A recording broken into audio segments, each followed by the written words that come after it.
புதுசா ஃபுட் பிசினஸ்க்குள்ளாடி வர்றவங்க உங்க லேபல்ல தயவு செஞ்சு இந்த ஒரு தப்பு மட்டும் பண்ணிடாதீங்க. உங்க காசு தான் வேஸ்ட் ஆகும். This is day 50 of building maximum from scratch. நீங்க ஃபுட் பிராண்ட்ஸோட லேபல்ல பின்னாடி திருப்பி பாத்தீங்கன்னா இந்த மாதிரி டேபிளர் காலம்ல நியூட்ரிஷன் இன்ஃபர்மேஷன் அப்படின்னு கொடுத்திருப்பாங்க. புதுசா ஃபுட் பிசினஸ் ஸ்டார்ட் பண்றவங்களுக்கு இது என்ன, எங்க எடுக்கணும், எப்படி எடுக்கணும் அப்படின்னு நிறைய டவுட்ஸ் இருக்கலாம். இது என்ன அப்படின்னு பாத்தீங்கன்னா, நம்ம ப்ராடக்ட்டை கஸ்டமர்ஸ்க்கு கொடுக்குறோம் இல்லைங்களா, அப்போ அவங்க சாப்பிடும்போது நம்ம ப்ராடக்ட்ல இருந்து அவங்களுக்கு என்னெல்லாம் நியூட்ரியன்ஸ் கிடைக்குது அப்படிங்கறத டிரான்ஸ்பரண்டா கஸ்டமருக்கு சொல்றதுக்காக தான் இதை நம்ம லேபல்ல போடுறோம். அண்ட் நம்ம இது எங்க எடுக்கணும், எப்படி எடுக்கணும் அப்படின்னு பாத்தீங்கன்னா NABL அக்ரிடேட்டட் லேப்ஸ்ல மட்டும் தான் எடுக்கணும். நீங்க கூகுள்ல சர்ச் பண்ணி பாத்தீங்கன்னா நிறைய லேப்ஸ் இருக்கும். பட் சர்டன் லேப்ஸ்ல சர்டன் டெஸ்ட் மட்டும் தான் பண்ணுவாங்க. சோ நீங்க அந்த லேப்ஸை காண்டாக்ட் பண்ணி உங்க ரிக்வயர்மெண்ட்டை சொல்லி ப்ராப்பரா சூஸ் பண்ணுங்க. அண்ட் தென் அவங்க உங்களுக்கு கொடுக்கக்கூடிய ரிப்போர்ட்ல இந்த மாதிரி NABL சிம்பிள் இருக்கா அப்படிங்கறதையும் பாத்துக்கோங்க. ஏன் அப்படின்னா நீங்க 6 months இருக்க FSSAI பேஜ்ல உங்க லேப் ரிப்போர்ட் அப்லோட் பண்ற மாதிரி இருக்கும். நீங்க அப்படி அப்லோட் பண்ணும்போது நீங்க NABL அக்ரிடேட்டட் லேப்ல பண்ணல அப்படின்னாலும் உங்க லேப் டெஸ்ட் ரிப்போர்ட்ல இந்த மாதிரி NABL சிம்பிள் இல்ல அப்படின்னாலும் உங்க ரிப்போர்ட்டை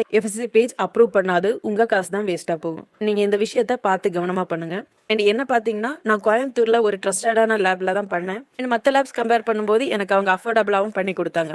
லேபோட டீடைல்ஸ் உங்களுக்கு தேவை அப்படின்னு நினைச்சீங்கன்னா ரீச் அவுட் பண்ணுங்க. டெஃபினட்டா நான் உங்களுக்கு டீடைல்ஸ் ஷேர் பண்றேன்.